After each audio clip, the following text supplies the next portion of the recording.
on, everybody? This is James Grandmaster Facts Boys, and you're here for another Facts Project review. Today, we are going to talk about Time Waits, issues 1 through 3. Chip Zdarsky and David Brothers, of course, writing this. You may know them from the podcast Manga Splaining, as well as arts by Marcus Toe, Matt Wilson, and Marvin Sianipour. Letters by Ariana Mayer. We're able to put this book together, and it is phenomenal. If you are fans of, and I'm gonna put it out there because of how this story is sort of manipulated. If you're fans of Jet Li's The One, if you remember movies like Jean-Claude Van Damme's Time Cop, this is for you. Not so often do you see the genre of time travel being utilized in such a way, especially in a limited series, because not to say that everything happens so fast, because it does not. Even within these 3 issues, it definitely puts a best foot forward towards a certain particular character and his morality throughout this entire series. And I talk about the character of Blue, who's the main character in this story, and the fact that he comes to an impasse in his ways, sort of a sense, with a character like Reddington, who just seems to be more so driven by the fact that he has been nothing but a number within a covert team for a very long time. And then out of nowhere, through the actions of what Blue did in the betrayal of their entire team, he felt as though it was motivation enough for him to one day try to find Blue, capture Blue, destroy him, and yet get him back. See, this all pretty much starts by the company that Bud actually works for, Bud and Reddington, Wyatt. It's called a Yonko. So they pretty much do covert ops, time travel ops, to go into the present, or I guess the past in their perception. And they'll pretty much steal things that are chemically balanced and bring them to the future, almost to the point where they never exist in the present, but they will exist in the future. That's the way that I kind of perceived it. So there's one particular instance where they enter a facility. It's kind of like a lab, and then these scientists are producing, I guess, biochemical seeds that probably won't wither, whether it's a bad weather or anything like that. They'll still produce fruit, vegetables, so on and so forth. And it's probably the reason why you understand that Blue tends to a garden in the beginning of issue 1. All he pretty much wanted to do. But when you feel like his team was compromised, him, Wyatt, his entire squad got compromised.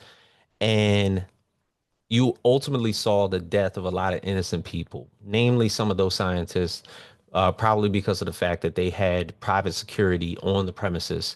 And fire started to happen, and of course shooting of a lot of people just started to happen, to where Blue felt his moral compass challenged, and essentially felt the need to break away from Wyatt and the rest of his team after a good portion of them were killed, and pulled a lot of these scientists out of this building. And that led for Wyatt to go back to the future, but then it left Blue in the past. Blue, of course, pulled one scientist out of that facility, and this is where he meets Grace. Grace is pretty much about to be the sheriff in the town. She ends up being the sheriff in that town. And essentially, they have a relationship. It's almost like he kind of breaks away from exactly who he was. They get married, and they're thinking about adopting a child. As a matter of fact, they're thinking about adopting a child that's actually in a neighborhood by the name of Duke, who's being fostered by some parents who are treating him very unfairly. They abuse him every day. He has a father and a brother who probably beat him up very severely once he gets home. And he's looking, it's funny because there's a terrific pun to put this through, is that he's looking towards the future with Grace and Duke. He has a homie that he goes to see at the bakery. It's funny that the man that owns the bakery's name is Baker, and it's his anniversary that day, and he's getting a cake made for his wife.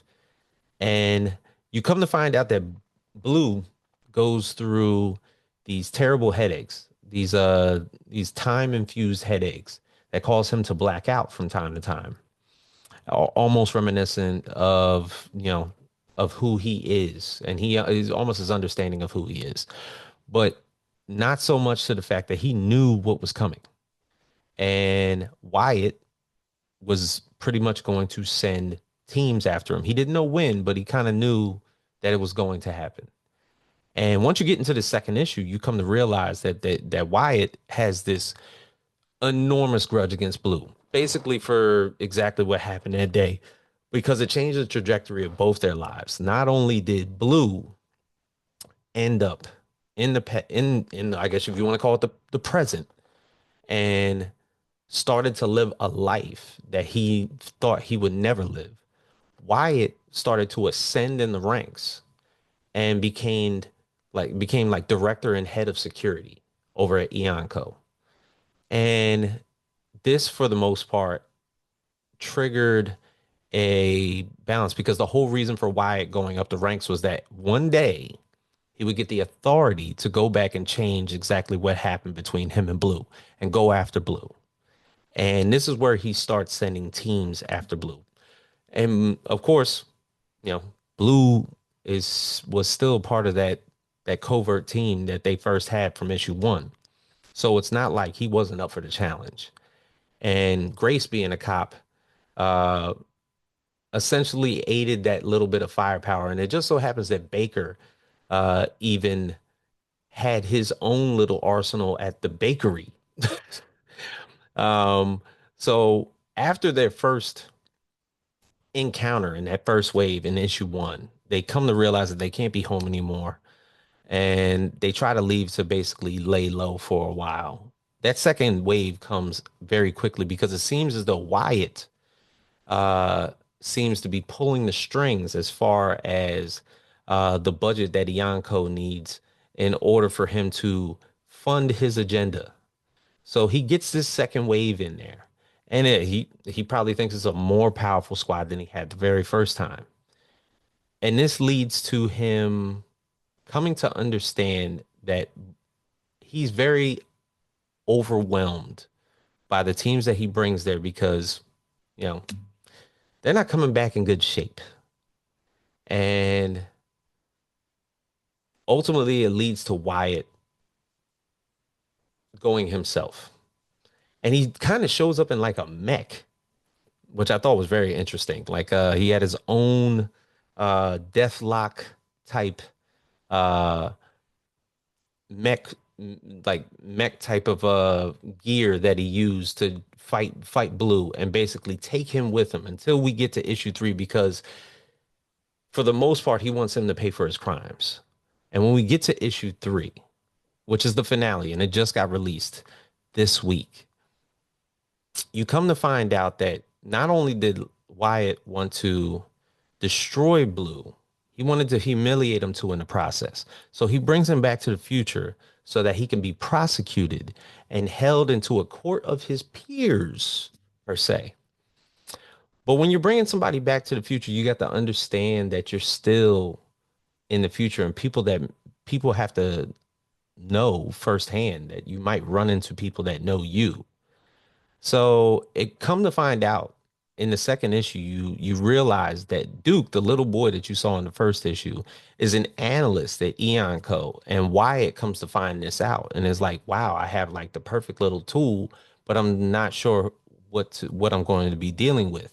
So he interviews him, and Duke tells him a story as to Blue, when he first came into his life, brought a lot of violence into his life. He saw many people die as a child at 10 years old when he had the best relationship with his foster father and his foster brother. When this wasn't exactly true, but there's a certain particular sequence that starts to happen. There is a trial amongst I'm going to say three judges in this futuristic type court with a large panel, almost like the Council of Kangs. And they pretty much are reading him his rights and they're asking for witnesses. And one of the witnesses happens to be Duke, who's now probably like either in his 50s or 60s at this time. And Duke tells that same interview story to the judges there that day, and Blue didn't respond to it. I was figuring that he was going to commit an outburst or anything or something like that, but he did not. He just stayed there, sat quiet, and they even asked Wyatt as to what happened the day of the betrayal that happened at that scientist facility in the past. And he tells him that entire rundown to the point where he's found guilty of his crimes and he's sentenced to death. When we get down to it, so they're about to basically, lethal injection. This is how this man's going to go out. And he almost understands his fate until the nurse shows up.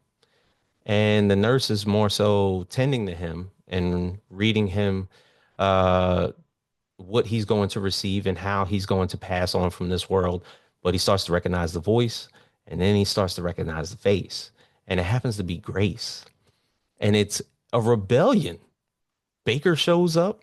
Duke was basically bullshitting the entire time. And Grace and all them break him out of that facility to the point where an entire chase scene starts to happen. And Wyatt is like, no way, not again. This is like, this can't be happening. Like, this is supposed to be my time. But essentially, when it all comes down to the last mano a mano, and they square off. At first, it's like it's Blue and Duke against Wyatt, and Wyatt, of course, being a supremely skilled fighter, and of course, Blue is as well. This last little, uh, this last little match lends itself to a charge that brings Blue back in time, back to the present where he was originally was in issue one. And a beaten down Wyatt understands his loss. As a matter of fact, when he feels like he's about to stand up and go to blows with Blue again, Grace comes running around the corner with a shotgun. And, he doesn't understand morality. He doesn't understand Blue's motives as to wanting to be here. But if you remember from the first issue, Wyatt even talked about getting married, having kids. He talked about a family. And it turned out to be the other way around. It was kind of like a switcheroo. It was the roles were reversed. And Wyatt essentially just takes his L, walks away, and it was like, if I see you again, I'm going to kill you. But it was Wyatt hunting Blue this entire time. Blue was not looking for him. And all in all, Blue just wanted to live his life. And that's how this necessarily ends. It's like somebody that wasn't entirely looking for redemption ends up getting a redemption and he gets to actually win at the end of the story. And that was a fabulous story with the medium of time travel involved. It proved that Chip Zdarsky, David Brothers did a phenomenal job concocting this book together. Uh, Definitely, I think it was Marcus Toe doing some of the arts. Uh, Excellent book, excellent book, excellent by all means. I highly recommend it. Distillery, of course, pushing the culture forward as far as creator-owned comics. Of course, you can check them out on DSTLRY.com. Obviously, I am James Grandmaster Vax Boyce. We will see you guys next time on the channel.